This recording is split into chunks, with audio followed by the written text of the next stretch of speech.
الحمد لله رب العالمين والصلاة والسلام على سيد المرسلين أما بعد فأعوذ بالله من الشيطان الرجيم بسم الله الرحمن الرحيم الصلاة والسلام عليك يا رسول الله وعلى آلك وأصحابك يا حبيب الله الصلاة والسلام عليك يا نبي الله وعلى آلك وأصحابك يا نور اللہ۔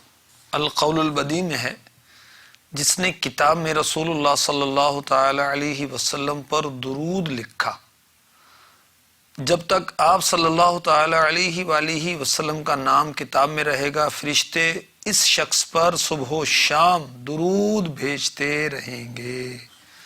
صلو علی الحبیب صلی اللہ تعالی علی محمد وعلی آلہ وصحبہ وبارک وسلم۔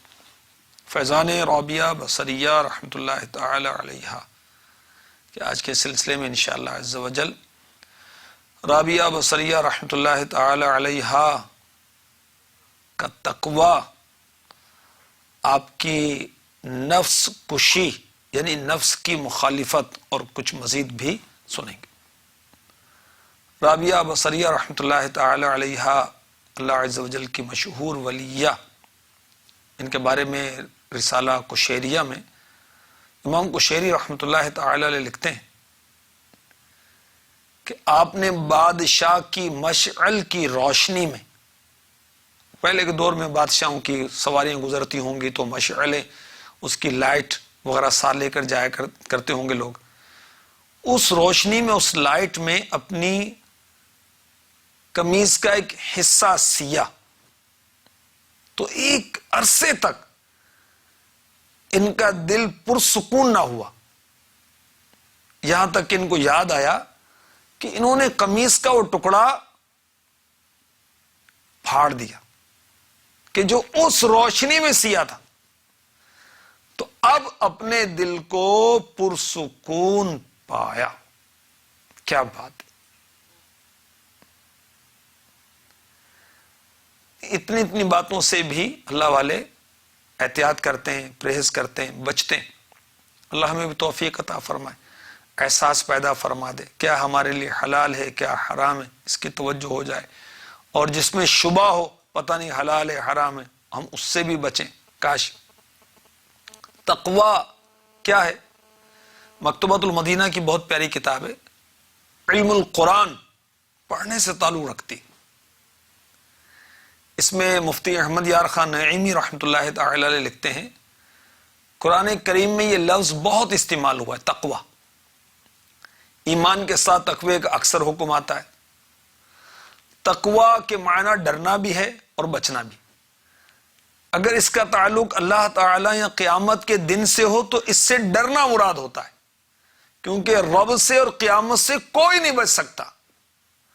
اور اگر تقوی کے ساتھ آگ یا گناہ کا ذکر ہو تو وہاں تقوی سے بچنا مراد ہوگا۔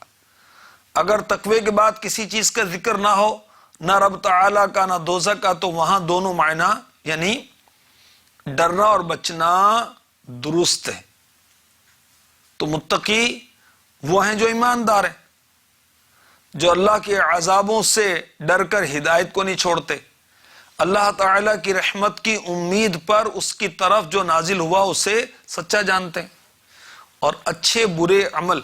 بہت پیارا رسالہ مکتبۃ المدینہ نے یہ جاری کیا ہے، یہ جن بزرگ کا لکھا ہوا ہے وہ 1132 سن ہجری میں انہوں نے پردہ فرمایا، شیخ الاسلام امام عبداللہ بن علوی حداد حضرمی شافعی علیہ رحمۃ اللہ الکبی۔ اس کا ترجمہ مکتبہ نے شائع کیا ہے۔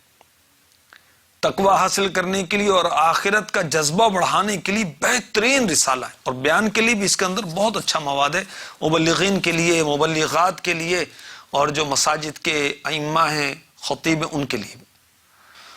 اللہ تبارک و تعالی نے تقوی اختیار کرنے کی تاکید فرمائی۔ سورہ نساء میں 131ویں آیت، سورہ نساء کی پہلی آیت، سورہ احزاب میں، سورہ آل عمران میں، سورہ تغابن میں تقوی اختیار کرنے کی فرمایا، تاکید فرمائی۔ کثیر آیات ہیں تقوی اختیار کرنے کا جس میں حکم دیا گیا. اور جو مسلمان تقوی اختیار کرے گا اس کو کیا فوائد حاصل ہوں گے؟ مرحبا. سورہ طلاق میں ہے کہ اللہ تعالیٰ اس سے تنگ دستی سے نجات عطا فرمائے گا اور وہاں سے رزق عطا کرے گا جہاں سے اس کو گمان بھی نہیں ہوگا. جو تقوی اختیار کرے گا اسے کیا انعام ملے گا؟ سورہ بقرہ آیت نمبر 2 میں ارشاد ہوتا ہے ذالک الکتاب لا ریب فیہ ھدی للمتقین. قرآن حکیم سے متقین ہی ہدایت پاتے ہیں.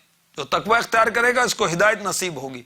متقین کو علم سے نوازا جاتا ہے. اس سورہ بقرہ کی آیت نمبر 282 کا مضمون ہے. جو تقوی اختیار کرتے ہیں ان کی خطائیں مٹا دی جاتی ہیں, ان کے گناہ بخش دیے جاتے ہیں. سورہ انفال میں اس کا ذکر ہے. اللہ تبارک و تعالی متقین کو اپنی ولایت عطا فرماتا ہے. یہ سورہ جاثیہ میں اللہ تبارک و تعالی متقین کو اپنا قرب عطا فرماتا ہے. اس سورہ بقرہ کی آیت نمبر 194 میں اس کا ذکر ہے. اور سورہ مریم کی آیت نمبر 72 میں ہے کہ متقین کے لیے جہنم سے نجات ہے.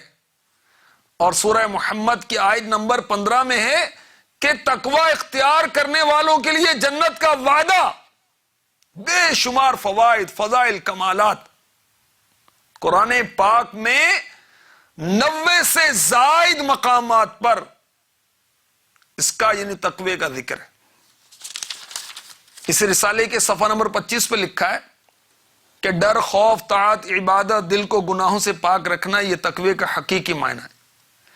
اللہ تعالیٰ کے احکامات کی بجا آوری, ممنوعات سے روگردانی کر کے اس کی ناراضی اور عذاب سے بچنے کا نام تقوی ہے. حقیقی تقوی یہ ہے کہ تیرا پروردگار تجھے وہاں نہ دیکھے جہاں جانے سے اس نے تجھے روکا ہے, اور اس مقام سے غیر حاضر نہ پائے جہاں حاضر ہونے کا اس نے تجھے حکم دیا ہے. یا اللہ, رابعہ بصریہ رحمت اللہ تعالی علیہا کا صدقہ مدنی چینل کے ناظرین, ناظرات اور مجھے بھی, ہم سب کو تقوی عطا فرما دے, آمین. رابعہ بصریہ رحمت اللہ تعالی علیہا سے سفیان ثوری رحمت اللہ تعالی علیہ نے پوچھا تمہارا دل کسی چیز کو چاہتا ہے؟ جواب دیا اللہ جانتا ہے.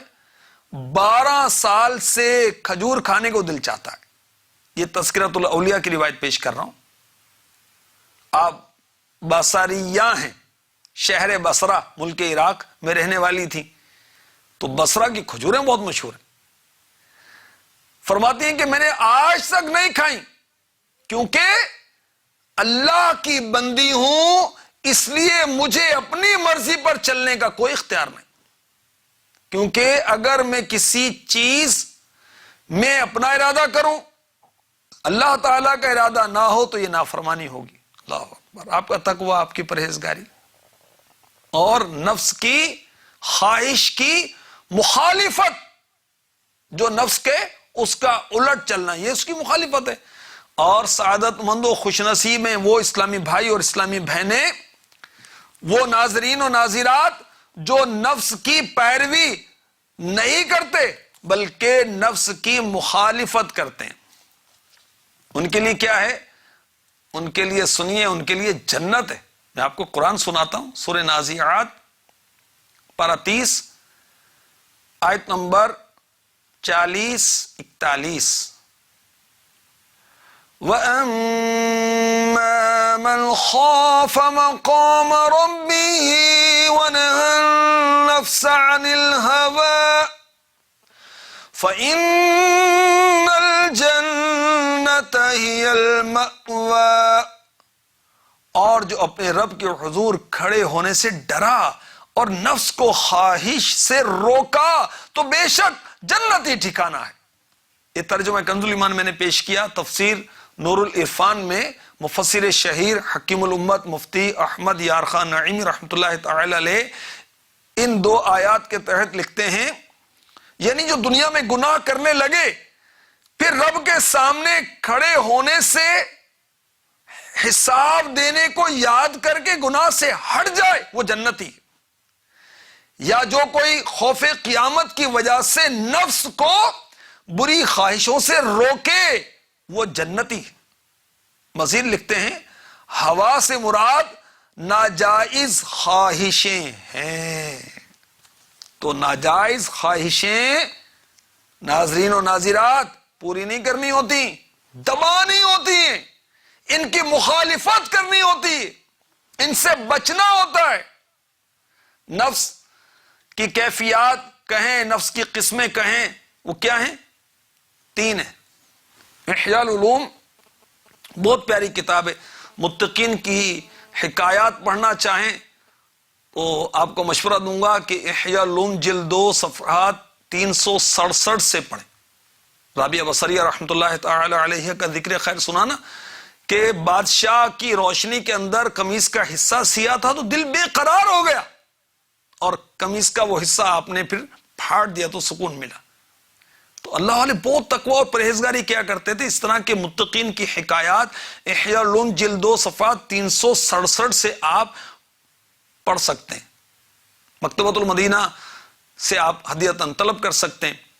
دعوت اسلامی کی ویب سائٹ www.dawatIslami.net سے اس کو ڈاؤن لوڈ بھی کیا جا سکتا ہے، پرنٹ آؤٹ بھی کیا جا سکتا ہے، فری آف کاسٹ، کوئی اس سے آپ کا معاوضہ نہیں لگے گا۔ اور احیاء العلوم کی 3 جلد کے صفحہ نمبر 15 جو مکتبۃ المدینہ نے احیاء العلوم کا ترجمہ شائع کیا ہے، اس پہ نفس مطمئنہ، نفس لوامہ، نفس امارہ، نفس کی 3 قسمیں، 3 حالتیں لکھی۔ اس کے اوصاف تبدیل ہوتے رہتے ہیں نفس کے۔ جب یہ نفس اللہ کے احکامات کا پابند ہو جاتا ہے، اس کی بے قراری دور ہو جاتی ہے، اس کو نفس مطمئنہ کہا جاتا ہے۔ پارہ 30 سورہ فجر کی آیت نمبر 27-28 میں اس کا ذکر ہے۔ اور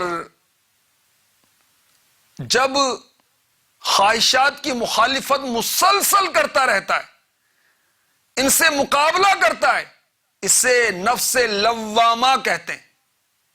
جب انسان عبادت میں کوتاہی کرتا ہے تو یہ نفس اسے ملامت کرتا ہے، اسے کہتے ہیں نفس لوامہ۔ اس کا ذکر پارہ 29 سورہ قیامہ کی آیت نمبر 2 میں۔ اور اگر یہ نفس ملامت کرنا چھوڑ دے، خواہشات کی پیروی کرے، شیطانی باتوں کی اتباع کرے، تو اس کو کہتے ہیں نفس امارہ۔ اور اس کا ذکر جو ہے پارہ 13 سورہ یوسف کی آیت نمبر 53 میں ہے۔ تو اللہ تبارک و تعالی ہمیں نفس اور شیطان کی اتباع سے بچائے، اپنی فرمانبرداری نصیب فرمائے، اپنے حبیب صلی اللہ تعالی علیہ وآلہ وسلم کی اتباع نصیب فرمائے، نیکوں کو فالو کرنا نصیب فرمائے۔ رابعہ بصریہ رحمۃ اللہ تعالی علیہ کے بارے میں ایک بزرگ حضرت سیدنا سجف بن منظور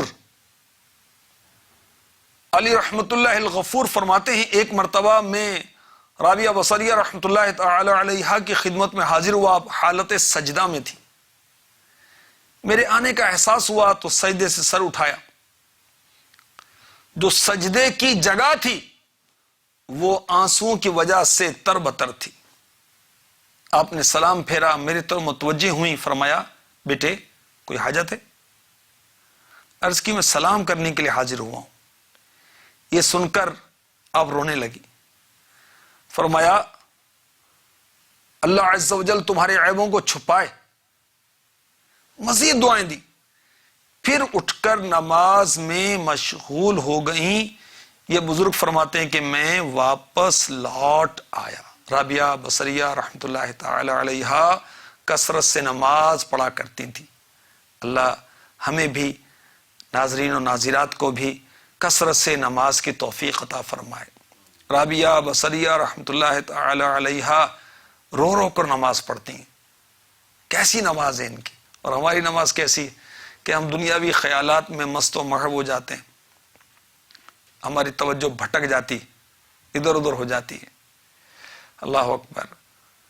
ایک بزرگ حضرت سیدنا عبداللہ بن عیسیٰ رحمۃ اللہ علیہ فرماتے ہیں ایک دفعہ میں رابعہ بصریہ رحمۃ اللہ تعالی علیہا کے پاس حاضر ہوا. آپ ایک پرانی چٹائی پر تشریف فرما تھی. ایک شخص نے آپ کے پاس کوئی بات کی جسے سن کر رابعہ بصریہ رحمۃ اللہ تعالی علیہا رونے لگی اور ایسے رونے لگی جیسے چھت سے بارش کا پانی ٹپکتا ہے. ایسے آنسو جاری ہو گئے آپ کے. پھر بے قرار ہو کر زوردار چیخ ماری یہاں تک کہ ہم اٹھ کے وہاں سے واپس آ گئے. اللہ اکبر.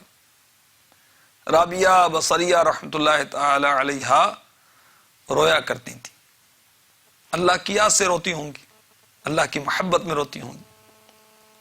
اللہ ہمیں بھی اپنی محبت میں رونا نصیب فرمائے, اپنے محبوب علیہ الصلاۃ والسلام کی محبت میں, مدینے کی جدائی میں, مکے کی حاضری, مدینے کی حاضری کی تڑپ میں, حج کی آرزو کی تڑپ میں, دیدار مصطفیٰ کی تڑپ میں رونا نصیب فرمائے.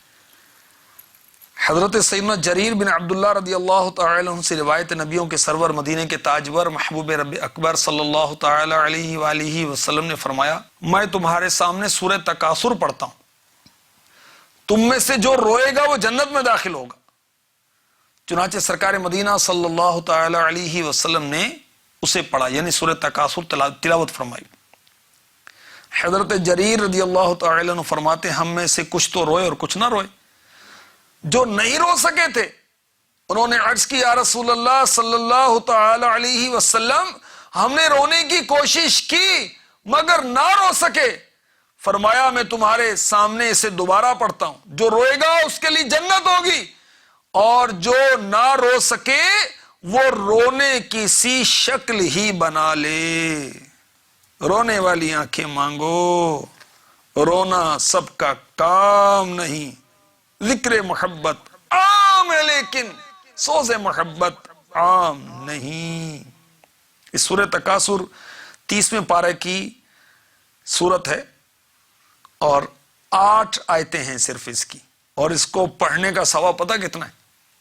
1000 آیتیں پڑھنے کا ثواب ملتا ہے.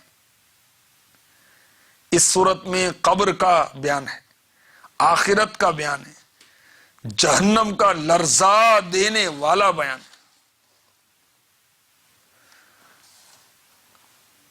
اللہ ہمیں اپنا خوف عطا فرما دے.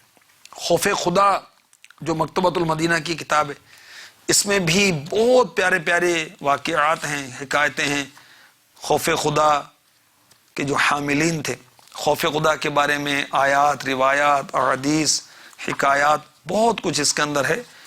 اور خوف خدا سے رونے کے تعلق سے فضائل بھی بہت لکھے ہوئے ہیں.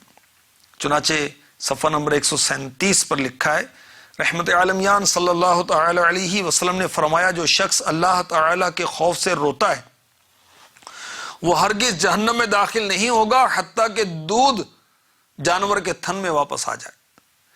ارشاد فرمایا میرے آقا صلی اللہ تعالی علیہ وسلم نے, جو شخص اللہ تعالی کے خوف سے روئے وہ اس کی بخشش فرما دے گا.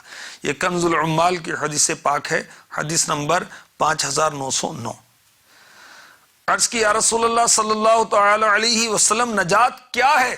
فرمایا, اپنی زبان کو قابو میں رکھو, تمہارا گھر تمہیں کفایت کرے, یعنی بلا ضرورت باہر نہ جاؤ, اور اپنی خطاؤں پر آنسو بہاؤ. ام المؤمنین سیدہ عائشہ صدیقہ طیبہ طاہرہ عابدہ زاہدہ رضی اللہ تعالی عنہ فرماتی, میں نے عرض کی, یا رسول اللہ صلی اللہ تعالی علیہ وسلم, کیا آپ کی امت میں سے کوئی بلا حساب بھی جنت میں جائے گا؟ فرمایا, ہاں, وہ شخص جو اپنے گناہوں کو یاد کر کے روئے. فرمایا, 2 آنکھوں کو آگ نہ چھوئے گی, ایک وہ جو رات کے اندھیرے میں رب عز و جل کے خوف سے روئے, دوسری وہ جو راہ خدا عز و جل میں پہرا دینے کے لیے جاگے. ارشاد فرمایا, اللہ تعالیٰ کو اس قطرے سے بڑھ کر کوئی قطرہ پسند نہیں جو آنکھ سے اس کے خوف سے بہے, یا خون کا وہ قطرہ جو اس کی راہ میں بہایا جاتا ہے. پیارے آقا علیہ الصلوۃ والسلام کی دعا, اللہ اکبر, اس کا ترجمہ پیش کرتا ہوں, احیاء العلوم میں ہے, اے اللہ عز و جل, مجھے 2 ایسی آنکھیں عطا فرما جو کثرت سے آنسو بہاتی ہوں, اور آنسو گرنے سے تسکین دیں اس سے پہلے کہ آنسو خون بن جائیں اور داڑھیں انگاروں میں بدل جائیں۔ اللہ تبارک و تعالی ہمیں اپنا خوف عطا فرمائے، خوف سے، ندامت سے رونا نصیب فرمائے۔ صدیق اکبر رضی اللہ تعالی عنہ تو فرما رہے ہیں جو شخص رو سکتا ہے تو روئے، اور اگر رونا نہ آتا ہو تو رونے جیسی صورت بنا لے۔ اور بھی بہت اس میں رونے کے تعلق سے لکھا ہوا ہے، اللہ کرے ہم پڑھیں اور عمل بھی کریں۔ میرے اشک گرتے رہیں کاش ٹپ ٹپ تیرے خوف سے یا خدا یا الہی، آمین۔ صلو علی الحبیب صلی اللہ تعالی علی محمد۔ رابعہ بصریہ رحمۃ اللہ تعالی علیہا رویا کرتی تھی، اور کیسی عاجزی کرتی تھی۔ چنانچہ حضرت سیدنا شیخ ابو جعفر مدینی علی رحمۃ اللہ الغنی فرماتے ہیں، حضرت سیداتنا رابعہ بصریہ رحمۃ اللہ تعالی علیہا سے کہا گیا آپ نے کوئی ایسا عمل بھی کیا ہے جس کے بارے میں آپ کو یقین ہو کہ وہ قبول کر لیا گیا ہے؟ فرمایا مجھے اس بات کا ڈر ہے کہ میرے اعمال رد نہ کر دیے جائیں۔ اللہ اکبر۔ اب ہم تو نیکی کے نون کے نقطے تک پہنچیں یا نہ پہنچیں اپنے آپ کو نیک سمجھتے ہیں، اور بدقسمتی کے ساتھ طرح طرح کی باطنی بیماریوں میں مبتلا ہو جاتے ہیں۔ تو باطنی بیماریوں کی معلومات یہ کتاب پڑھنی چاہیے، خود پسندی سے بچنا چاہیے۔ اللہ والے نیک ہیں، نیک جبھی تو اللہ والے کہتے ہیں ہم ان کو، یہ نیک ہیں مگر اپنے آپ کو نیک نہیں سمجھتے۔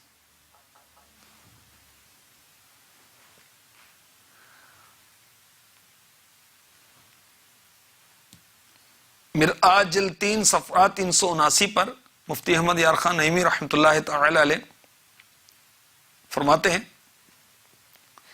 حضرت سیداتنا رابعہ بصریہ رحمۃ اللہ تعالی علیہا حضرت سفیان ثوری اور حضرت فضیل بن عیاض رحمۃ اللہ تعالی علیہما سے فرمایا کرتے ہیں میرے گناہ تمہاری نیکیوں سے کہیں زیادہ ہیں،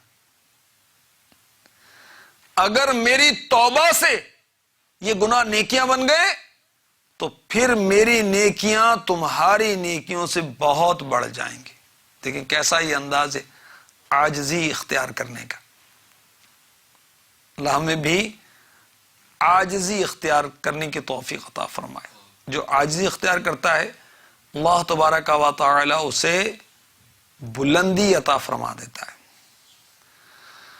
حضرت سیدنا عبداللہ بن عیسیٰ رحمۃ اللہ تعالی علیہ نے فرمایا میں حضرت سیداتنا رابعہ عدویہ بصریہ رحمۃ اللہ تعالی علیہا کی بارگاہ میں حاضر ہوا۔ آپ کثرت سے گریہ وزاری کیا کرتے ہیں۔ کسی شخص نے آپ کے سامنے قرآن پاک کی تلاوت کی جس میں جہنم کا تذکرہ تھا۔ جب آپ نے جہنم کے تذکرے سے معمور قرآن پاک کی آیت سنی تو زوردار چیخ ماری اور غش کھا کر زمین پر تشریف لے آئیں۔ جہنم سے کس قدر آپ ڈرتی تھی۔ اللہ اکبر۔ اللہ والوں کی یہ نشانی ہے کہ نیکیاں کرتے ہیں اور رب سے ڈرتے ہیں۔ ہم جیسے غافل خطائیں کرتے ہیں، گناہ کرتے ہیں، اور نفس و شیطان کے بہکاوے میں آ کر بس یہ سمجھے بیٹھیں کہ بس بخشیں۔ تو اللہ ہمیں اپنا خوف عطا فرمائے۔ جہنم کیا ہے یہ جاننے کے لیے میں آپ کو مشورہ دوں گا، امیر علیہ سنت کا رسالہ ہے پر اسرار خزانہ، اس میں جہنم کی کچھ جھلکیاں بھی دی ہوئی ہیں، وہ پڑھ لیجیے۔ بہار شریعت میں دوزخ کا بیان ہے، وہ پڑھیے پہلی جلد میں، آپ کو پتہ چلے جہنم کیا ہے، پھر خوف پیدا ہوگا، اور خوف پیدا ہوگا تو انشاءاللہ ہم اللہ کی رحمت سے اس سے بچنے کی تدبیر کریں گے۔ جہنم کے بارے میں آپ پڑھنا چاہیں، جہنم کے خطرات، یہ کتاب مکتبۃ المدینہ نے شائع کی ہے، اس میں سے پڑھیے۔ جہنم میں لے جانے والے اعمال، اس میں بھی جہنم کا ہولناک تذکرہ ہے۔ اللہ ہمیں جہنم سے بچا دے، آمین۔